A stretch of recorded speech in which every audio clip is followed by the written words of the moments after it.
Hello, everyone. I'm Cynthia Myers-Morrison, and I am the chair for Food Addiction Institute.org. And I have the pleasure, utmost pleasure, of being with Daria Green today. And she's going to talk with you about her history, about her professional life, and I'll let her do all of the elaborations because she will say it so well. Daria.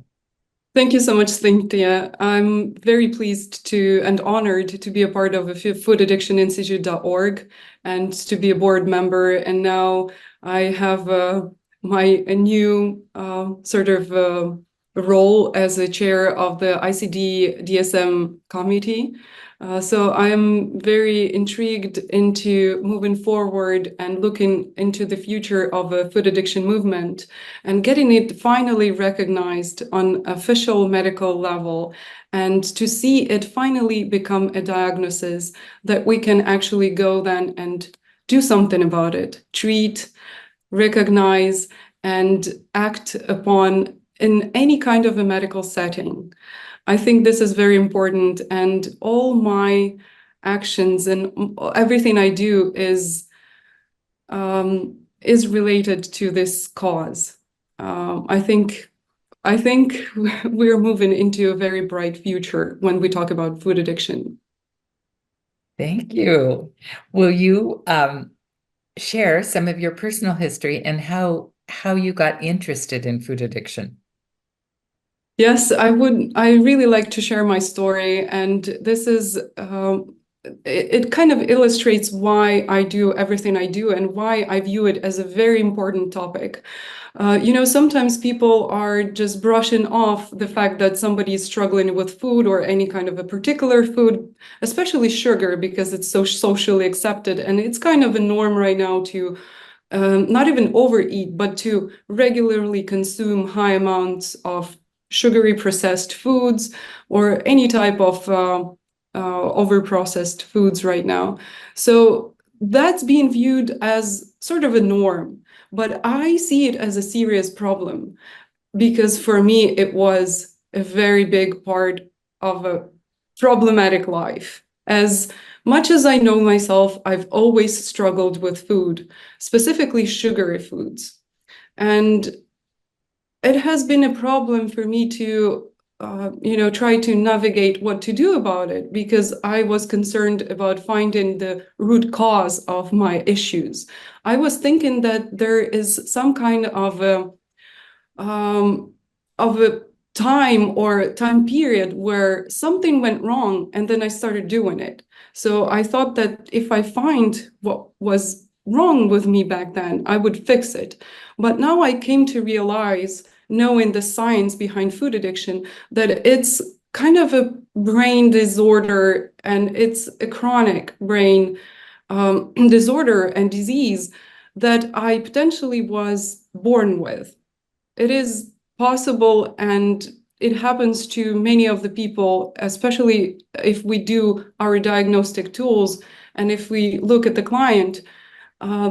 They may say that their first memories of overeating sugary foods were around 4 or 5 years old. So that's about the memories of first conscious memories that we can possibly have. And the same happened to me. As long as I remember myself, I was always eating more than anyone else.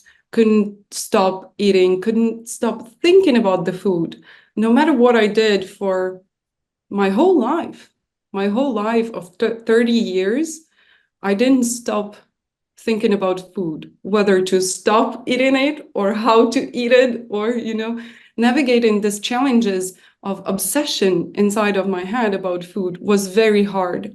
And it was unattainable for me to find a solution until I started to learn the science, the neuroscience, the cognitive behavioral therapy approach to overeating.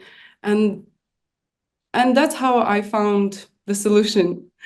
So I've tried it all. I've tried every single diet on the earth, every single approach that you can think of. as many other people share as well. They've tried everything out there. I've tried everything except for bariatric surgery. So that was my last resort, but I was scared enough to undergo a serious procedure, but I wouldn't be also accepted for a procedure because I was not seriously obese or anything of that matter. I was overweight, but they wouldn't accept me for such kind of a surgery. So the last thing for me was available to do is to accept that there is a problem with my eating that is related not to my willpower or not to my personality or my character, but it has to do with my brain. And it is the same as all other addictions. It just happens to be with food for me. You know, if I were to probably pick up on other substances of abuse, I would probably have addiction of some other kind. But sugar addiction is as real as any other kind of addiction.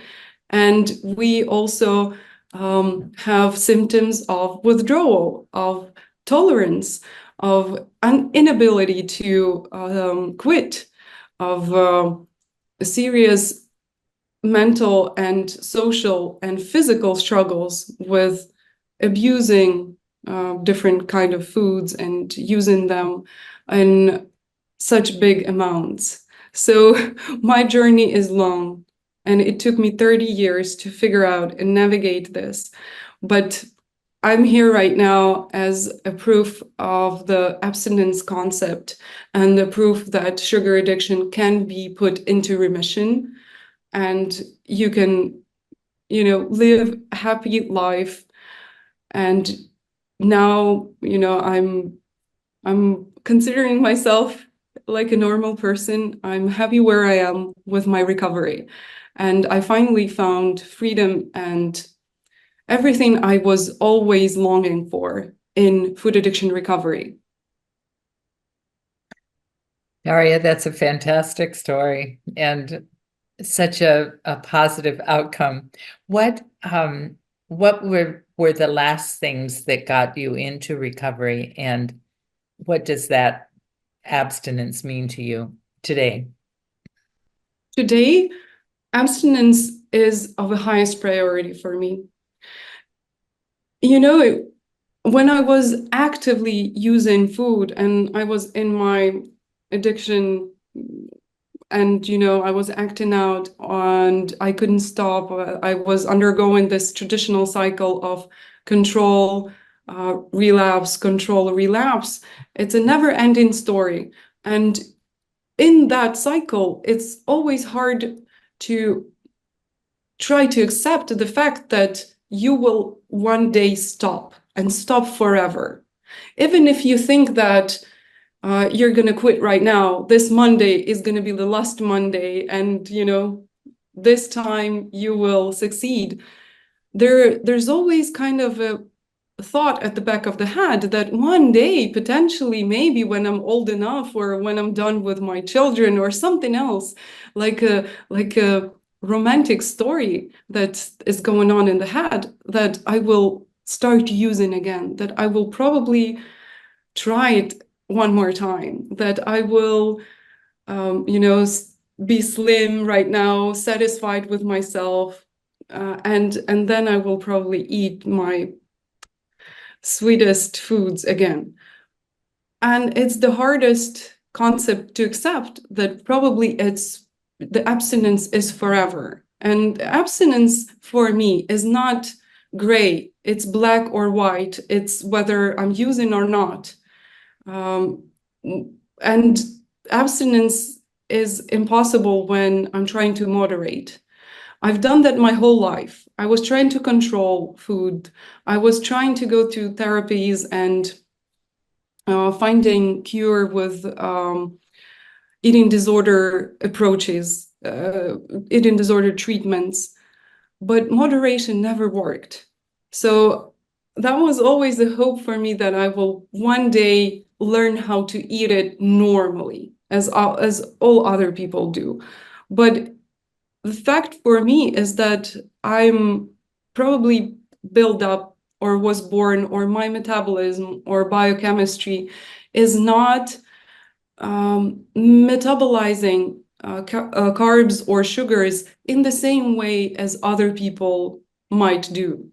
And specifically, when we talk about brain, the amount of dopamine receptors that we have when we're born makes a very crucial distinctive point between different people and their reaction to different foods, to different habits, to different substances of abuse.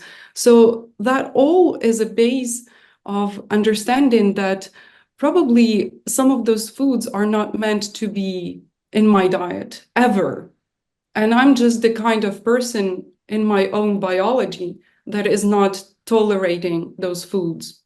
So accepting the fact that I will have to probably be strictly adhering to abstinence concept was the hardest one. But I was probably saved in my journey by the fact that I never had a denial about it.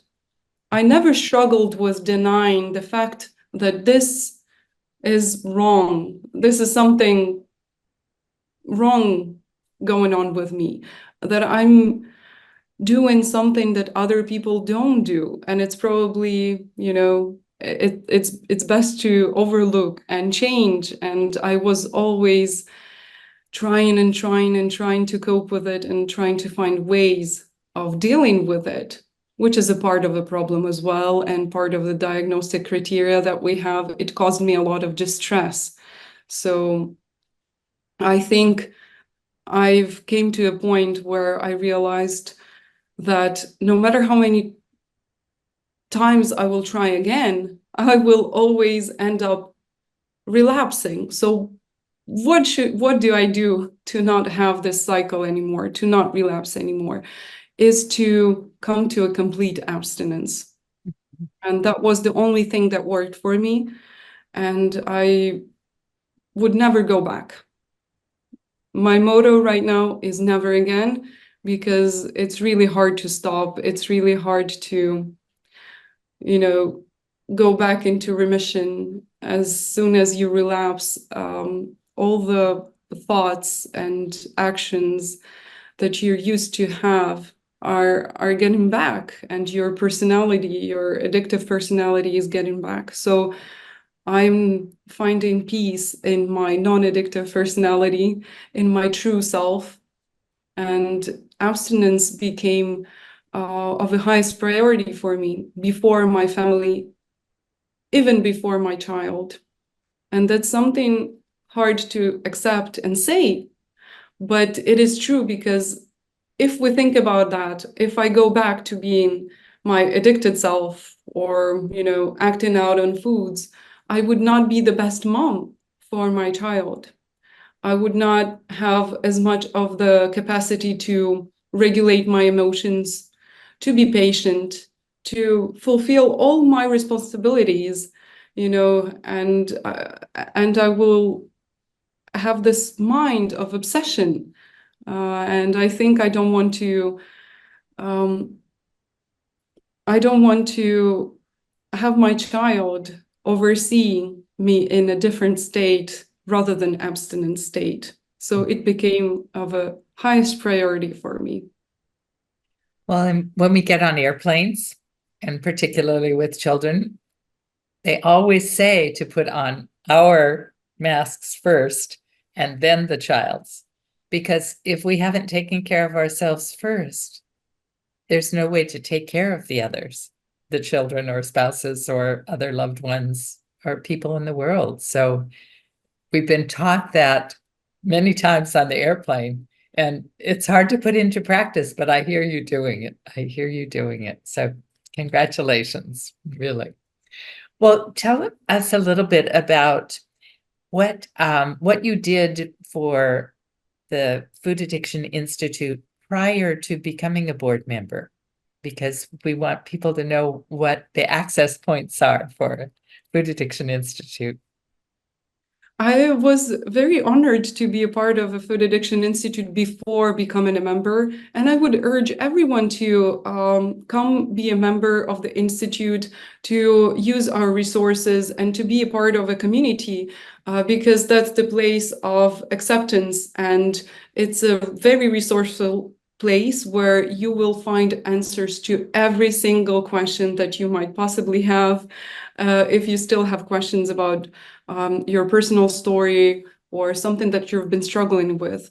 So I was lucky enough to be a part of a social media and outreach community.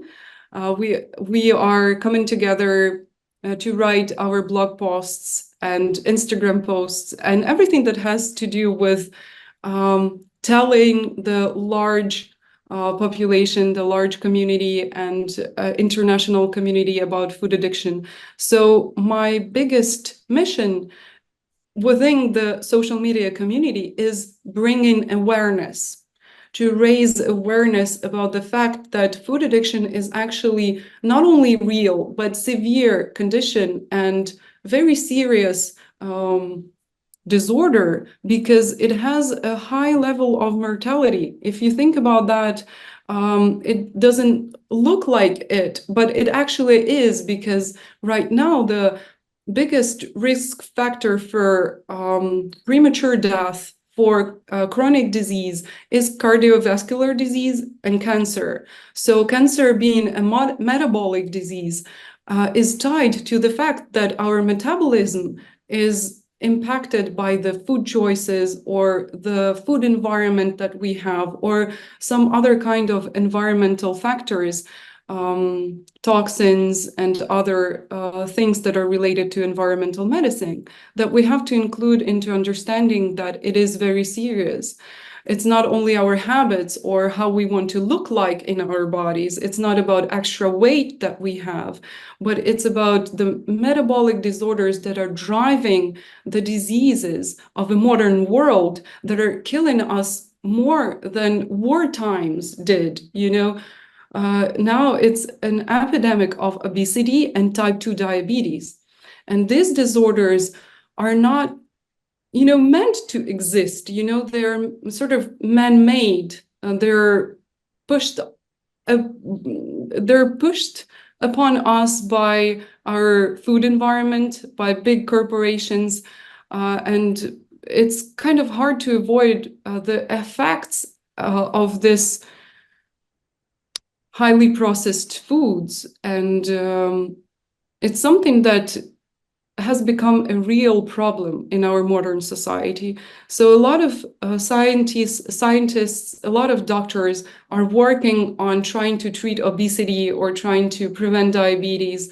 And the best way to do it for me is to integrate the food addiction science and the concepts of addictology into endocrinology or gastroenterology practices, even into pediatrics world. All of this multifactorial concepts and diseases have to be dealt with by a multifactorial teams of professionals that will all be aware of the fact that food has such a big impact on us. And it's not being told in the medical school. There is virtually zero nutritional classes. Metabolic nutrition or genetic nutrition is not included in the classical medical training. And I know this for a fact because I'm enrolled into medical school right now. And that's something that I'm telling other students and other professionals on a day-to-day basis. I'm giving talks and lectures on my classes about different metabolic aspects of carbohydrates and other things that are related to food and modern food environment, so that the next generation of medical doctors are at least aware of such a concept, even though it's not accepted, officially accepted yet. But I'm doing my best to prepare the young generation for the fact that it will be accepted. I am very hopeful, and I think we will soon see the diagnosis being accepted by DSM-5. From your mouth to the ears of the universe, and then in the ICD as well, so that they're both located and grounded with this information and the possibility of treatment for people to recover and have access to that recovery. Well, your participation in the social media committee and the active working on the postings in all of our various areas has been a wonderful part of your service, and I hope will continue while you continue to work on the ICD and the DSM. So would you talk a little bit about your, kind of blue sky, if you had a magic wand and could do what you want in the world, what would that be? And how might Food Addiction Institute participate in that? I have a vision for Food Addiction Institute future. I think I want to see food addiction as sort of a primary place, a leader in the field of food addiction world and food addiction science specifically, as well as treatment. It's not only informational platform or some kind of a place where you can have just information to read. It's a place for all of the practitioners to come together to build a community of food addiction informed professionals of different specialties, where people can find where people can come and find solutions in one place. And also I have a vision for food addiction to be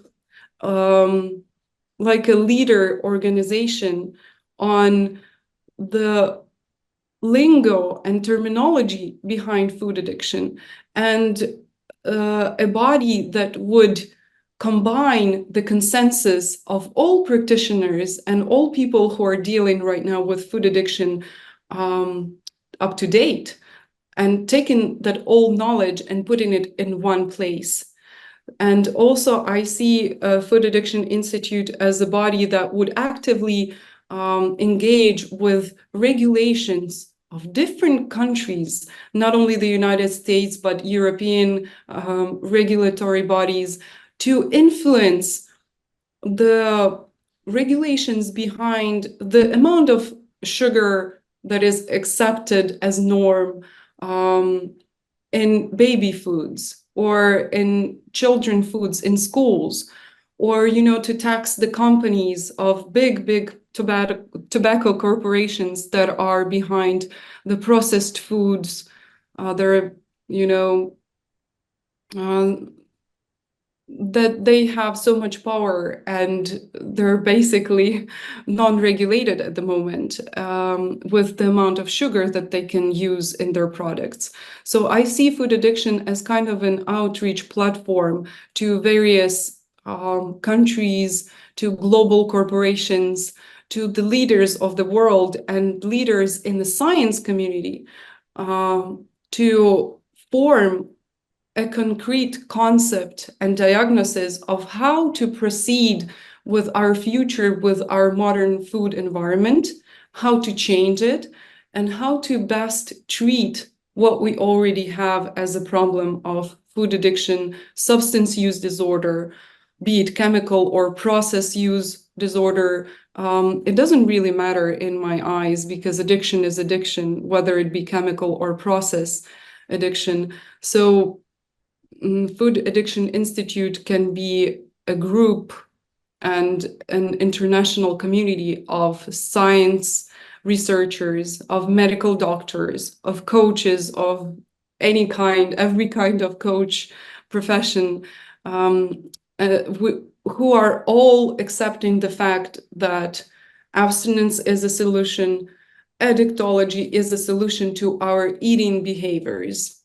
So I see Food Addiction Institute as a global trend, as a global organization and body who can potentially influence the World Health Organization in the nearest future with our outreach to the DSM-5 and American Psychiatry Association.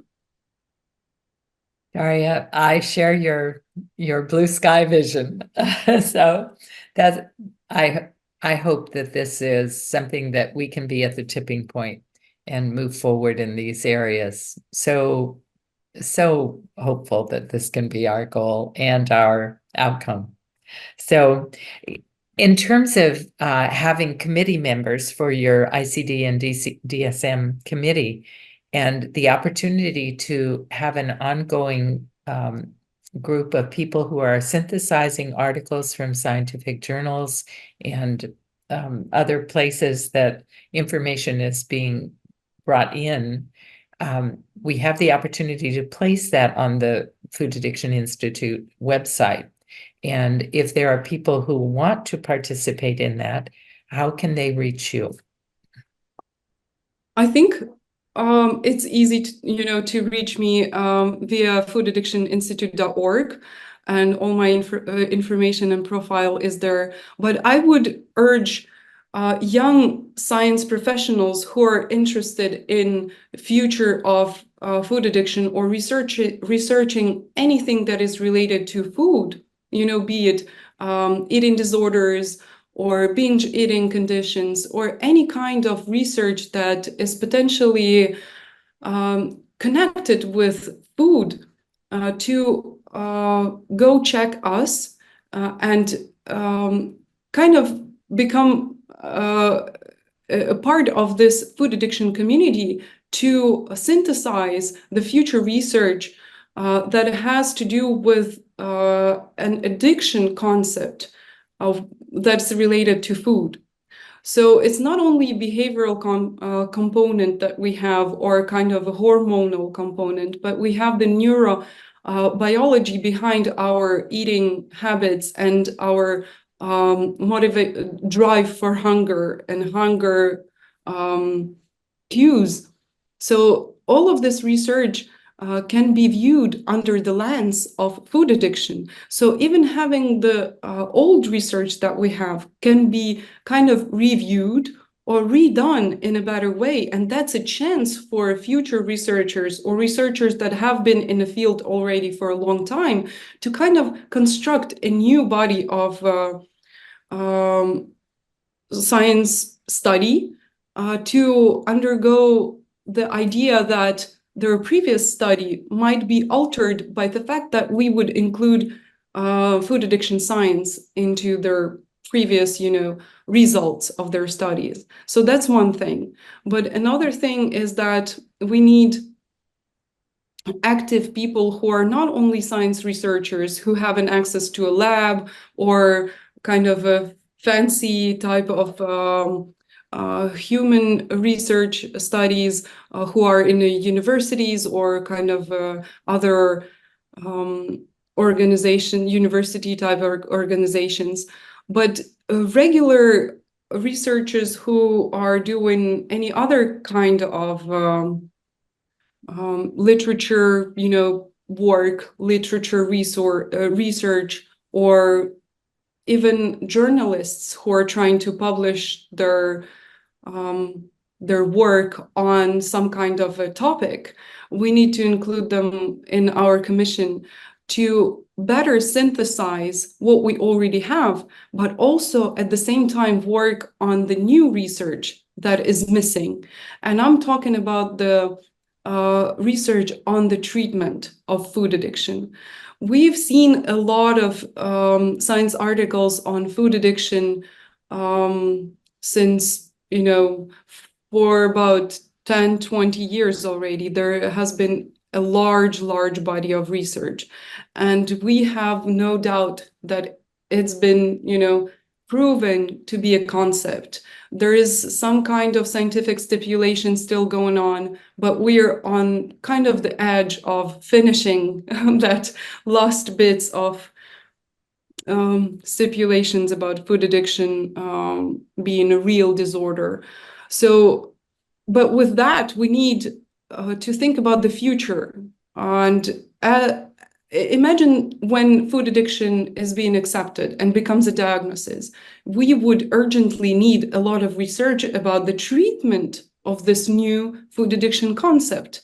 And there's literally zero studies on treatment at the moment. There has been some research on the modalities that are different with eating disorders versus other types of therapies that can be used. But there hasn't been a full construct of how to approach food addiction from the addictology standpoint. So that's one thing, and that's probably the main reason I went to medical school, is to be able to be a part of a scientific community and to have the rights right now to publish my own research and to actively do a research. And my future is, my future goals and perspectives is to construct a study on food addiction treatment. I would hope that it can be a human study, but I would urge anybody who's interested in nutrition, dietitians, or anybody who's trying to think about researching food and the impact on food of food on people, to see it through the lens of addiction as well. So we would need all these new people to come, and please become a member of our scientific community and ICD and DSM outreach committee to have a full list of literature and compile kind of a coherent statements and science behind food addiction. So I'm hopeful to have more people joining from the scientific community and more people actually accepting the fact that this can even be researched. I would very hope to see this future ahead. Daria, thank you. Oh, yes, I am very hopeful about that future as well. With regard to children, could you talk about children and families, particularly those families whose adult members have already identified themselves as having problems with food, either that they are food addicts or have other issues around food, and know that? And what can we do with our children? It's a very hard question, and it's a very burning question for us and for the modern world in general, because we live right now in a world of fast dopamine. And this fast dopamine is everywhere, not only in food, but first and foremost is our cell phone use. And all the babies that are being born right now, they're actually being born with like phones in their hands. So it predisposes them for virtually any kind of addiction early on. And food is just the way I view food is an entry point into a susceptibility for future addictions, into the modulation of the dopaminergic center for, this fast dopamine lifestyle, for urges and for cravings that can impact a developing brain. And a child is the most susceptible person we can imagine for any kind of food effects. So when we are adults and when we have our brain developed already, and that's after 25, 27 years, we say, our limbic system is fully matured right about that time. So when we take that person, we kind of have a grown adult, and they have everything developed. Their emotions are, I hope, regulating, and it's a mature person. But if we take a child, they have virtually no control over their limbic system, over their emotions. And we know that, as parents, as a scientific community, but we forget how food can highly impact that emotional regulation and all other aspects that are related to the brain frontal cortex and limbic system and every other part of the brain that is influenced by the dopaminergic mesolimbic system neurons that have to do with addiction. So it's a very hard question, because right now the society is fully accepting the fact that sugar can be used in baby foods, that sugar is everywhere and it's normal to give it to children. And at some point in our life, and I'm talking about maybe 50s or 60s, it has been widely used even in medical setting as a pacifier for kids.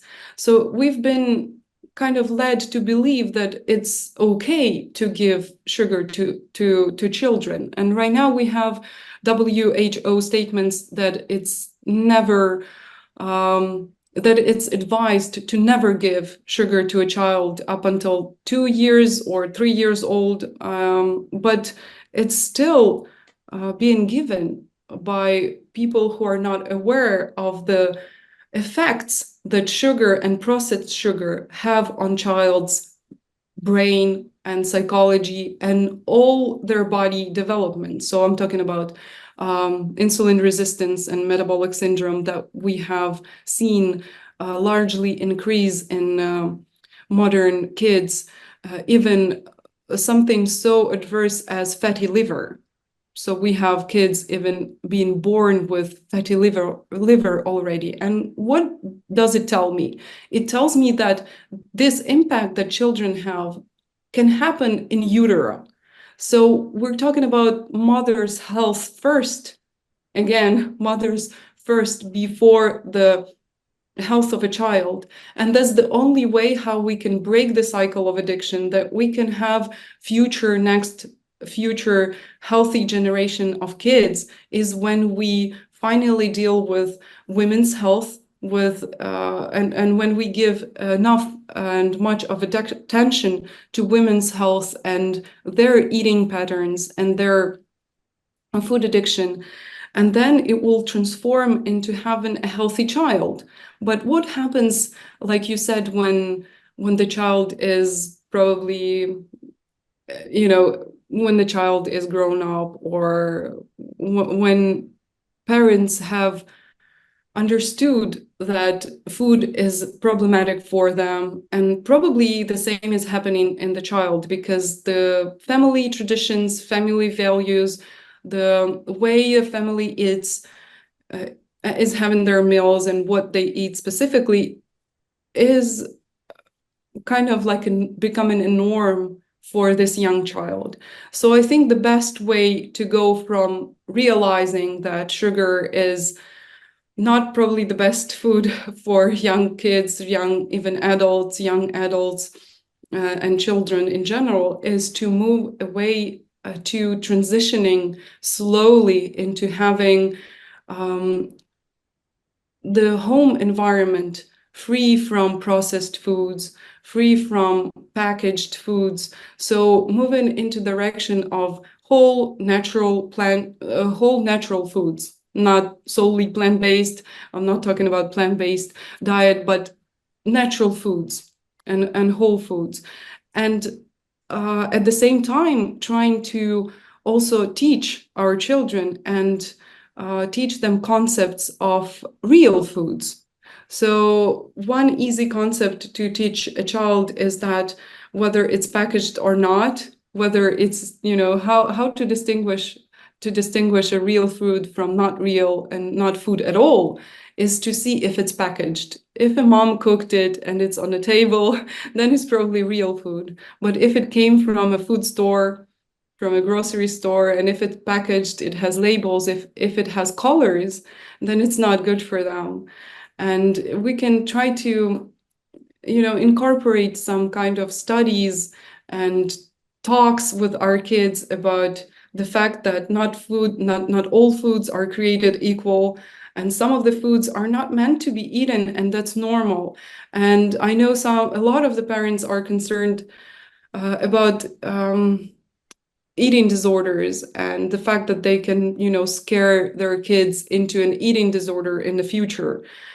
But the way I see it is that it's kind of a norm and logical place to be in, to see these foods as not real. So it's not the fact that we're scared of the food or we're trying to, judge our kids about their food choices. It's not about that. It's about giving them different perspective on the food environment based on environmental science and environmental medicine, and on the fact that this food has been generated and processed at the facilities in such a way that it is addictive and people are coming back for more and buying those foods. So it's normal to explain this to young kids and to make them see the world as it is. And yes, that's one way of addressing this. I'm aware of the fact that we as adults want to transmit to children and young people that they have a choice, that they have the choice to choose health and well-being, and to abstain from drugs, abstain from alcohol, abstain from vaping and cigarette smoking and all of these other things. And that when we place the substances that some of us are calling food in that category as well, that young people do have a choice. They have a choice to take care of themselves with real food or not. And we want to engender in them the opportunity to make those real choices. The parents are the ones who bring home the substances, and sometimes the hardest one to convince is the parent that says, oh, but I want my children to have a regular childhood. But that regular childhood for them meant that they are engaged in inappropriate use of food substances that are processed, ultra processed now. So one thing you said earlier was about taking care of the moms, but we also need to take care of the fathers because they are equally participating in this conception. And prior to conception, having healthy, optimally healthy bodies and at optimally healthy weights prior to conception is tremendously important. And that means for the healthy egg, 5 months before to be at your healthiest optimal weight and well-being before that conception occurs, because the spermatogenesis and methylation for the males is tremendously important, as well as all of the possibilities for females to have the hormones in the right places to support the pregnancy. So it's both males and females, both and. So, well, Daria, this has been fascinating and really an important conversation in terms of what your goals and desires are. What is up for you personally right now? You said you're in med school, you have a child. Tell us, how do you manage all of this? That's a good question. I really, I think the only reason I'm alive and I can do what I do is thanks to abstinence. If not abstinence, I wouldn't be here and I wouldn't be able to have my, science studies, be in med school and pursue this new career that I have as a food addiction professional. So by having my abstinence, I'm able to not only live my life without a disease or without consequences of my eating habits and eating choices, but I also have a way of living my true life and living it according to my mission, and to actually transmit this mission and values to a larger audience, to a larger group of people, including the scientific community, and change things in the world for better, for you know, making food addiction accepted. And all of this is to influence the future generations, the health of the unborn children, and to optimize it and to make it better. So I think abstinence gave me a way of living my true self, living my life. And I'm really thankful to finding a solution to my food addiction problems. Without it, I wouldn't be able to have both career and family and everything I have right now. Daria, I'm in awe. Thank you. Thank you for sharing that. It's such a pleasure to have you here and to have heard you today. And I'm so supportive of your ongoing studies and your place in the future in this organization. So I look forward to seeing you May 17th live in London for the consensus gathering. And we'll continue there our conversation. So for everyone else, thank you so much for listening and for participating in this webinar to allow Daria to be introduced as one of our new board members and to have the opportunity to share with us the Food Addiction Institute goals and future hopes and dreams. So come work with us, come be with us. We have lots of committees that are awaiting you.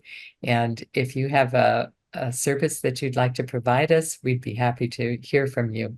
And if you have a donation for the Food Addiction Institute, we're always happy to have small or large donations. So thank you so much for joining us today. And thank you for being a part of our larger community. Thank you.